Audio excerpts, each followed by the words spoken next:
बिस्मिल्लाहिर्रहमानिर्रहीम। अस्सलामु अलैकुम। परदेसी न्यूज़ में खुशामदीद। मैं हूँ साजिद अली।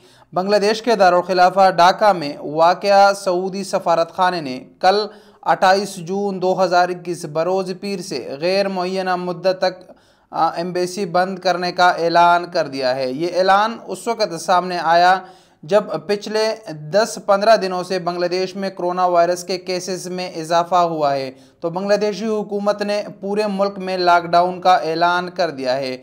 सिर्फ इमरजेंसी सर्विस खुले रहेगी, बाकी तमाम बांग्लादेश लॉकडाउन के इज्जत में आएगा और मुकम्मल लॉकडाउन किया जाएगा।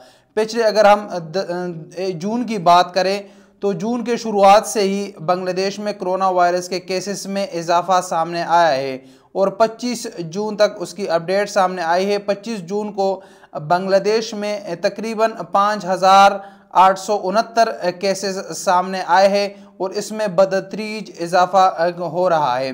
अब ये जो सूरत हाल है बांग्लादेश में, इस पर बांग्लादेशी हुकूमत ने यह फैसला किया है कि पूरे मुल्क में लॉकडाउन का ऐलान किया है और केसेस को कंट्रोल करने के लिए। ये केसेस जब मैं देख रहा हूँ तो मुझे एक तशवीश हो रही है। कल जब मैंने फ़्लाइट्स के मुतालिक आपके साथ वीडियो शेयर की थी और उसमें असद उमर साहब ने जो प्रेडिक्शन ज़ाहिर की थी कि जुलाई में चौथे वेव का एक ख़तरा है और हो सकता है कि पाकिस्तान में भी कोरोना वायरस के केसेस में इजाफा सामने है।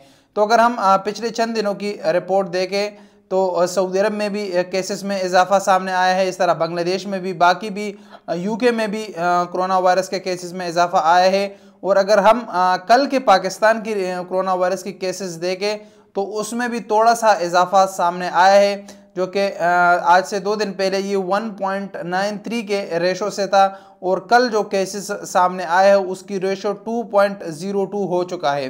तो मेरे ख्याल से असद उमर साहब ने जो प्रेडिक्शन जाहिर किए, हो सकता है कि फिर एक और लहर कोरोना वायरस का आ जाए। अल्लाह ना करे, अल्लाह ना करे, क्योंकि हमारे परदेसी भाई इंतहाई ज़्यादा परेशान है और बहुत सारे ममालिक से पाकिस्तान से फ़्लाइट्स पर पाबंदी है। तो अल्लाह करे कि ऐसा कोई और मसला पैदा ना हो और ये फ़्लाइटें बहाल हो जाए ताकि हमारे मज़दूर परदेसी भाइयों का मसला हल हो जाए। तो ये थी अब तक की बांग्लादेश की सूरत हाल के बांग्लादेश में भी सऊदी सफारत खाने ने अपना काम बंद कर दिया और अगर सूरत हाल यही रही तो हो सकता है कि बांग्लादेश से फ़्लाइट्स पर भी पाबंदी लग जाए। तो ये थी अब तक की अपडेट। अस्सलामु अलैकुम वरहमतुल्लाहि वबरकातुहू।